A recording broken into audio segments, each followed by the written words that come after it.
Hello, I'm Audra Pagano. Welcome to Elements IQ. Elements is Georgia Pacific's sustainability platform designed to make sustainability easy to understand and implement.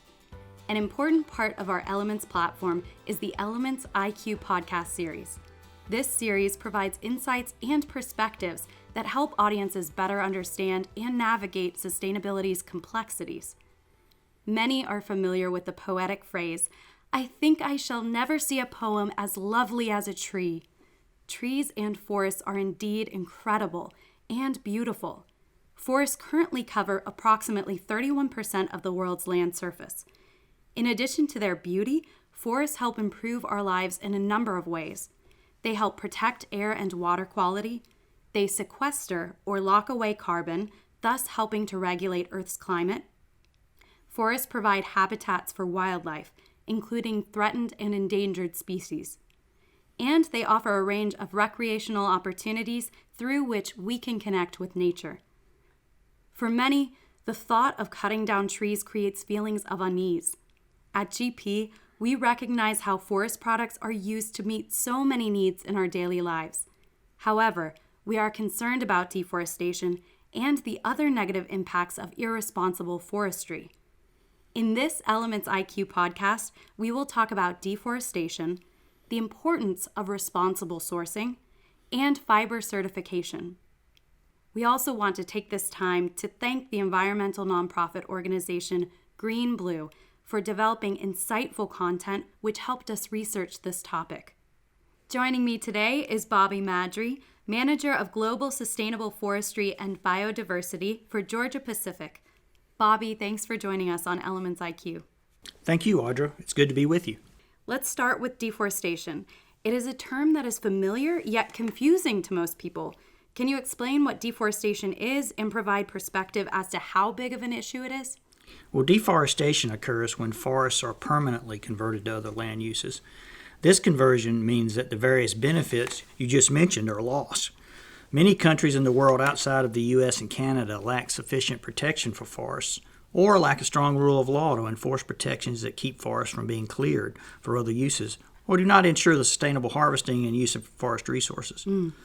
Deforestation is a real concern.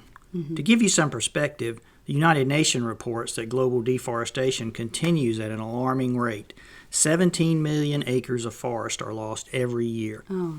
That's an area roughly the size of Indiana. So the UN also indicates deforestation is considered to be the second leading cause of climate change, accounting for nearly 20% of greenhouse gas emissions. If these numbers are even half right, that is cause for concern. Outside of the U.S. and Canada, the loss of forest lands continues at a significant rate, predominantly in developing tropical countries. According to the World Wildlife Fund, more than 80% of deforestation between 2010 and 2030 is likely to happen in just 11 places, none of which are in North America. Wow, those numbers are startling. It's hard to envision a section of forest the size of Indiana disappearing each year.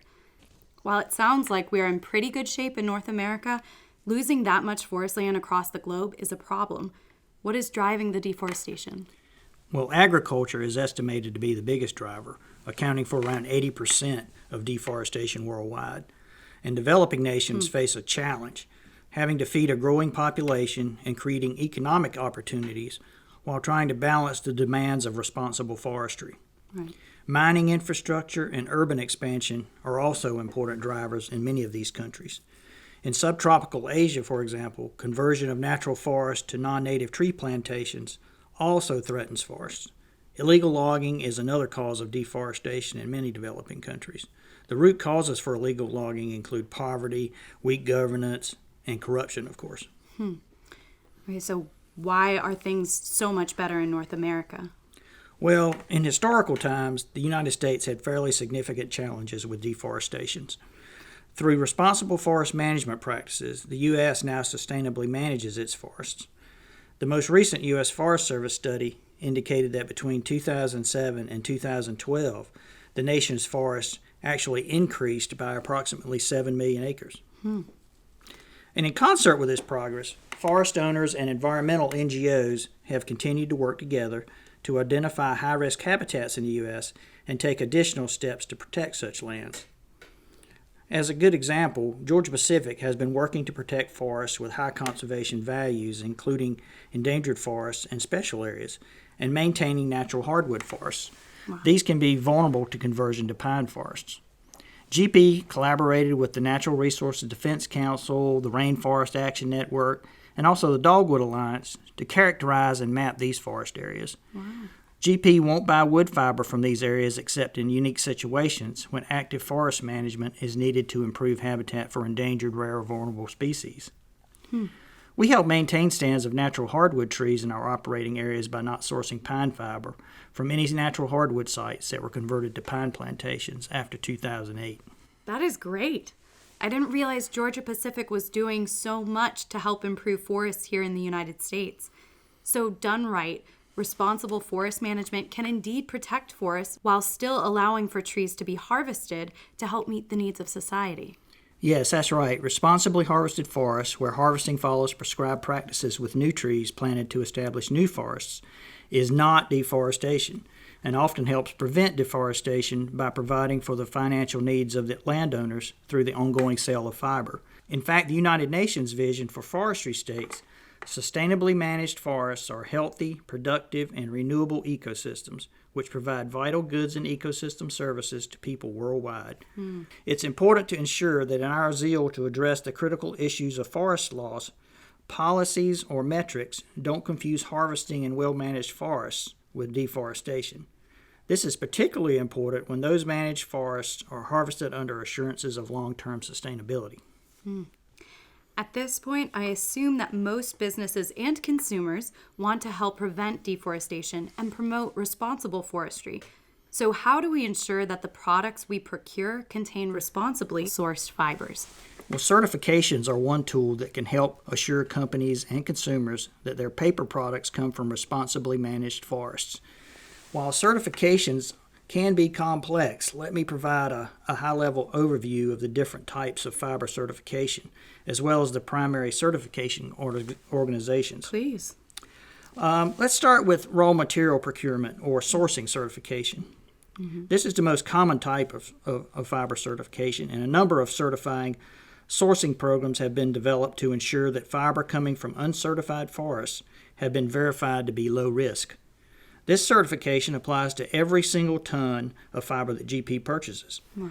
It is a means to validate our legal and responsible purchases of domestic family-owned fiber, market fiber, and recycled fiber. Okay. Companies must demonstrate that raw material in their supply chain comes from legal and responsible sources where trained loggers are used in all harvesting activities, and that forestry best management practices are followed. A second method is chain of custody. This is an accounting system that tracks certified fiber content from forests through production and manufacturing to the end product.